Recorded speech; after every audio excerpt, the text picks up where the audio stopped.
Hello दोस्तों, नमस्कार। एक बार फिर से आप सभी का भादो अकेडमी पे हार्दिक स्वागत है। देखिए दोस्तों, आज का ये वीडियो बहुत ही गजब ज़बरदस्त है और जो आपके सवाल थे वो इस बुक को लेके थे कि सर आजकल इस बुक से जो क्वेश्चंस हैं वो नहीं आ रहे एग्ज़ाम में, और आपको क्या लगता है कि आ रहे हैं या नहीं आ रहे हैं। और देखिए, कई सारी आज मैं इस वीडियो के अंदर बातें करूंगा लूसेंट बुक को लेके, इसके कुछ पढ़ने के तरीकों को लेके। और पहले तो मैं इस पे बात कर लेता हूँ कि जो एक कॉमन सवाल आपका था कि सर आजकल लूसेंट बुक के जो क्वेश्चंस हैं, इसमें से जो क्वेश्चंस हैं वो एग्जाम में देखने को नहीं मिलते, क्या इस बात में कितनी सच्चाई है। तो मैं इसको थोड़ा सा आपको एक समझाने का एक तरीका बताता हूँ कि ऐसा क्या हो रहा है। देखिए, अगर ऐसा हो गया कि लूसेंट बुक से क्वेश्चंस नहीं आएंगे तो फिर तो हालात फिर ख़राब हैं। मुझे पता है कि इंडिया में ऐसा कोई स्टूडेंट नहीं होगा जो कम्पिटिटिव एग्जाम की तैयारी कर रहा है, चाहे वो किसी भी लेवल की कर रहा है, किसी न किसी माध्यम के रूप में तो वो लूसेंट को पढ़ता ही पढ़ता है। और ये सवाल ही नहीं बनता कि लूसेंट से क्वेश्चंस नहीं आते। लेकिन ये आपके बात में एकदम आपके पक्ष में हूँ, आपके साथ हूँ कि लूसेंट बुक से क्वेश्चंस नहीं मिलते। अब इसका कारण बताता हूँ। आपने बहुत कुछ गलतियां कर रखी है पढ़ाई में, इस वजह से आपको वो लगता है कि लूसेंट बुक से क्वेश्चंस नहीं मिलते। आज मैं वो सारी चीज़ें आपको बताता हूँ और आपको समझाने की कोशिश करता हूँ कि ऐसा क्यों आपको लगता है। क्योंकि जब आपको ऐसा लग रहा है कि लूसेंट बुक से क्वेश्चंस नहीं आते, सर हमने 3-4 बार पढ़ लिए हैं और हमें कुछ समझ ही नहीं आ रहा, तो फिर हमारे लूसेंट बुक का पढ़ने का फ़ायदा क्या है। तो मैं आज आपको तरीका बताता हूँ कि आपके साथ में ऐसा क्यों हो रहा है, आपने पढ़ते टाइम कौन कौन सी गलतियाँ करी है, मैं उसी पर थोड़ा सा जिक्र करूँगा।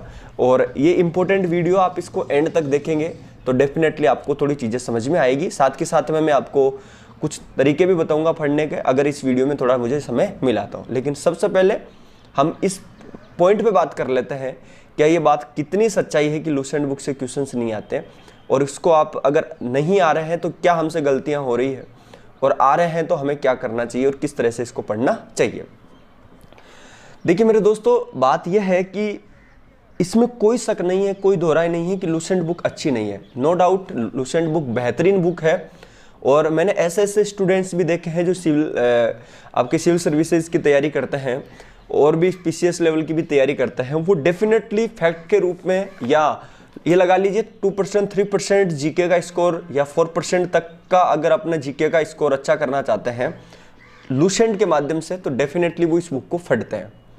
अब आपके साथ में ऐसा क्यों हो रहा है कि आप पुलिस के एग्जाम दे रहे हैं या आर्मी के एग्जाम्स दे रहे हैं, उनमें आपसे क्वेश्चंस नहीं मिले जा रहे हैं। देखिए दोस्तों, आप इस चीज़ को समझने की ज़रूर कोशिश करें कि अगर मैं बात करूं 2015 की, 2015 में जीके का जो लेवल था वो 2016 में नहीं मिलेगा, 2016 में जो जीके का लेवल था वो 2017 में नहीं मिलेगा। तो ऐसा क्या हो रहा है। अब देखिए, आपको पता है हर एक विद्यार्थी आजकल कम्पिटिटिव एग्जाम्स की तैयारी करता है। जो आपका विभाग है जिसमें आप जाना चाहते हैं, जो आपके एग्जाम्स लेना चाहते हैं, वो भी स्मार्ट है। उनको पता चल गया कि अगर हम डायरेक्ट रूप से क्वेश्चंस को पूछेंगे तो डेफिनेटली स्टूडेंट्स आराम से कर देगा, और फिर वो कट ऑफ हाई चली जाएगी, फिर कई बातें बनेंगी और फिर हमें बाहर निकालने में समस्याएं होगी, क्योंकि कट ऑफ ज़्यादा जाएगी या कट ऑफ कम जाएगी तो डेफिनेटली खूब सारे आ जाएंगे बच्चे लोग, और फिर कई सारी दिक्कत होती है। वो अपने अपने ओपिनियन होते हैं। तो लेवल जो है अच्छा रखने के लिए हर एक विभाग कुछ ना कुछ अलग ट्राई करने की कोशिश करता है। और आपने देखा भी होगा, जैसे कुछ दिल्ली पुलिस के रिसेंटली पेपर हुए थे, उसमें आपके सुनने को मिल रहा था कि सर एक ही जो क्वेश्चन है वो लूसेंट में से नहीं मिला। अब इसको समझने का यह है कारण दोस्तों कि लूसेंट बुक से क्वेश्चंस डेफिनेटली मिलते हैं, लेकिन हमने गलतियां कर रखी है इसकी पढ़ाई में। हमने क्या कर रखा है कि जैसे पेज खोला इसका पहला ही, हमने तो बस धड़ाधड़ पहला पेज खोलना शुरू कर दिया और इसको पढ़ना शुरू कर दिया, खोलना शुरू किया और पढ़ना शुरू किया। हम थोड़ा सा चीज़ों को रिलेट करने की कोशिश नहीं करते, एक दूसरे को चीज़ों को जोड़ने की कोशिश नहीं करते। जैसे लगा लीजिए कि मान लीजिए आप अकबर पढ़ रहे हैं, थोड़ी देर के लिए मैं आपको समझाने की कोशिश करता हूँ। तो अकबर आप पढ़ रहे हैं, समझे मेरी बात को, और आप शाहजहाँ भी पढ़ रहे हैं, आपको दोनों चीज़ पढ़नी पड़ेगी। तो आप ये लगा लीजिए कि शाहजहाँ और अकबर में जो कॉमन चीज़ें थी कि उसने क्या किया अपने शासनकाल में, उसने क्या किया अपने शासनकाल में, आप एक दो अंतर खुद से ही नहीं कर पाते, एग्जाम में क्या कर लोगे। मतलब आपसे ये पूछे ना कि अकबर और शाहजहां में कोई 3 विशेषता इस तरह से बताओ, है ना, तो आप नहीं बता पाएंगे। और एग्जाम क्या करता है, इसी पैटर्न पे क्वेश्चंस पूछ लिया जाता है। आपसे 3-4 ऑप्शन दे देगा कि इनमें से कौन सा सही है, इनमें से कौन सा गलत है। तो आपने तो क्या कर रखा है, बिल्कुल रट रखा है, आपने चीजों को समझा ही नहीं। तो मैं इस चीज को भी मानता हूं कि लूसेंट में काफी सारे फैक्ट हैं, लेकिन उन फैक्टों के माध्यम से भी तो हम चीजों को समझ सकते हैं। ऐसा क्यों होता है कि आपको एक छोटा सा फैक्ट दे दिया जाता है, जैसा स्टैटिक जीके होता है, एक छोटा सा टॉपिक आपने पकड़ा और वो टॉपिक पकड़ने के तुरंत बाद में आप उसकी 10-15 रामायण एक साथ याद कर लेते हो। तो आप ऐसा लूसेंट में भी तो करो, देखो कैसे क्वेश्चंस आपके नहीं मिलते हैं आपसे। तो हम करते क्या है, हम तो केवल और केवल इसको जैसे पेज हमें दिखा और तुरंत हम इसको क्या कर दिया, रटना शुरू कर दिया। तो ऐसा नहीं करना है। वो पहले टाइम था कि हम रट के अपना काम चला लेते थे। अब आप जो भी जैसे महाद्वीप आप पढ़ रहे हैं, तो महाद्वीप आप इसमें पढ़ रहे हैं, तो महाद्वीप आप कौन सा पढ़ रहे हैं, मान लो आप एशिया महाद्वीप पढ़ रहे हैं, तो लूसेंट से पढ़ रहे हैं, अच्छी बात है, लेकिन आपके सामने एशिया महाद्वीप का एक मैप होना चाहिए, ठीक है। उसको आपको ज्यादा आसानी रहेगी पढ़ने में, कौन सी नहर कहाँ है, ठीक है, कौन सा देश कहाँ है, कौन से देश की सीमा कहाँ से कैसे लगती है, ठीक है। तो इस तरीके से चीज़ों को आप एक दूसरे से जोड़ते चले जाओ। और गारंटी के साथ क्यों, अगर आप ढंग से पढ़ते हैं, वनडे एग्जाम्स की जैसे पुलिस वगैरह रेलवे की तैयारी करते हैं, तो ये नो डाउट ये बुक बहुत ही अच्छी बेहतरीन बुक है।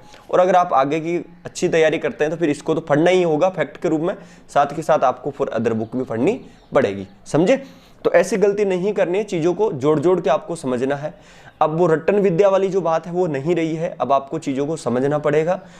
तो इसीलिए तो मैं आपको समझाने की कोशिश कर रहा हूँ कि आप एक बार चीज़ों को जोड़ के पढ़ना शुरू कर दो, डेफिनेटली आपको रिजल्ट मिलेगा, ये निश्चित तौर पे बात है। तो काफ़ी सारे विद्यार्थी यही तो गलती कर रहे हैं, इस वजह से तो उनको ये चीज़ें मिल नहीं पा रही है।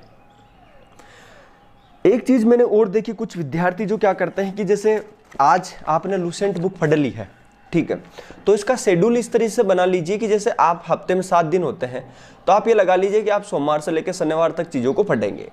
और जो संडे है आपका, उस दिन आपने क्या क्या चीज़ों को पढ़ा, उसको एक बार मोटा मोटा आपको उसको वापस रिवीजन करना पड़ेगा।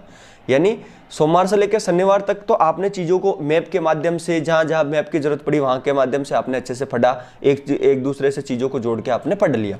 लेकिन जैसे ही संडे आता है, तो उस संडे के दौरान आपको जो चीज़ें आपने पढ़ी है, जरूरी नहीं हुबहू आप वैसे ही पढ़े, लेकिन नहीं, जैसे आपने कम से कम 1 घंटा 2 घंटा 3 घंटा एक बार उस कंप्लीट जो 7 दिन में आपने 6 दिन में जो टॉपिक कवर करे हैं उनको आपको एक बार देखना पड़ेगा। क्योंकि आपका जो मस्तिष्क है वो इसी लेवल से है कि चीज़ें आप बहुत अच्छे डिटेल में पढ़ते हैं, लेकिन 1-2 दिन बाद में आप उसको धीरे धीरे भूलने लगते हैं। और जैसे 7 दिन तो बीत रहे हैं तो धीरे धीरे चीज़ें स्किप होना शुरू होती है। लेकिन जैसे ही एक बार वापस आप उन चीज़ों को पढ़ेंगे ना, तो डेफिनेटली आपका मस्तिष्क उन चीज़ों को तुरंत पकड़ लेता है। तभी तो होता क्या चीज़ है कि आजकल अगर आप कोई एनसीईआरटी बुक उठा के देखेंगे तो आपको याद आ जाएगा, हाँ काश मैंने एनसीईआरटी वहाँ पे ये टॉपिक ऐसे पढ़ा था, ऐसा मैंने याद किया था। तो यही कारण होता है। तो इस वजह से आप चीज़ों को थोड़ा सा एक दूसरे से चीज़ों को जोड़ने के साथ में पढ़ने का कोशिश करेंगे तो अच्छा रहेगा आप लोगों के। और ये तो बोल ही मत दीजिए कि क्वेश्चंस नहीं आते, क्वेश्चंस आते हैं, लेकिन वो घुमा के क्वेश्चंस आ रहे हैं और आप घुमा के इतना पढ़ते नहीं हो, इस वजह से आपको ऐसा लगता है। तो लूसेंट नो डाउट अच्छी बुक्स है, आप पढ़ सकते हैं इसको। और डिपेंड करता है आप किस एग्जाम्स की तैयारी कर रहे हैं, उस हिसाब से एग्जाम्स को इसको आप ले सकते हैं और आप अपने किताब को लेके अच्छे से तैयारी कर सकते हैं, ठीक है ना। बस यही बोलना चाहूँगा और उम्मीद करूँगा कि आपको ये वीडियो अच्छा लगा होगा। तो यार चैनल सब्सक्राइब कर सकते हैं, ज़रूर करिए, अच्छा वीडियो जाएंगे, लाइक भी कर सकते हैं और आप नीचे सोशल मीडियाज़ पे मुझे फॉलो कर सकते हैं। Thank you so much.